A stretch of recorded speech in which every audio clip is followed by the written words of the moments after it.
Hello mga mare! For today's video nga pala, pupunta kami ng mama ko sa daet. Sabi ko nga pala sa kanya, mag-hi naman siya dyan. At eto na, andito na nga pala kami sa SM sa mga oras na ito. Pagkapasok nga pala namin, ayan agad ang bumungad sa amin, mga maletang naka-display na sale. Pero deadma kasi dito tayo pupuntang una sa pen shop. Ayan nga pala, pagkapasok namin dyan, magtitingin-tingin muna kami kasi wala naman kami pambili. Charis! At ayan, itong aking mother, ayaw agad niyang magpaawat. Ayan, sige pili lang. At ang sunod nga pala namin pinuntahan ay dito sa CLN.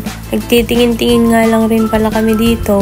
Pero may napili na agad ang aking mother. Bali sa kanya nga pala yun, pero parang sa akin na rin.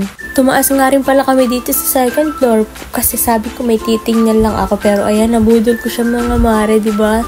Hindi ko na nga pala na video yan kasi sobrang pili ako dyan mga mare. O ayan, magbabayad na nga pala kami dyan kasi baka magbago pang isip niya. Pumunta nga rin pala kami dito sa grocery store.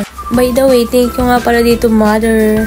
Nabudol na naman kita, o diba? Pumunta nga pala kami dito para bilan ng aking papa ng tsinelas. Pero ayan, nauuna pa yan talaga siya. Kumain nga lang pala kaming madali dyan kasi nagugutom na rin kami.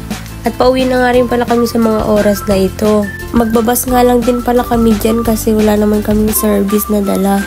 At kung iniisip niyo sobrang bilis lang namin sa SM, ay wala nga pambili nga ni. Tamang tingin lang ba? Nakauwi na nga rin pala kami dyan kaya ayan, magbabantay na muna ang inyong mare. Sa gusto bumili, PM lang. Nakita nga pala niya nagbibideo ako dyan kaya ayan, shoutout daw. Shoutout nga pala sa mga Youngstown dyan ng Dalna. Wow! Hanggang dito na lang muna for today's video mga mare. Bye!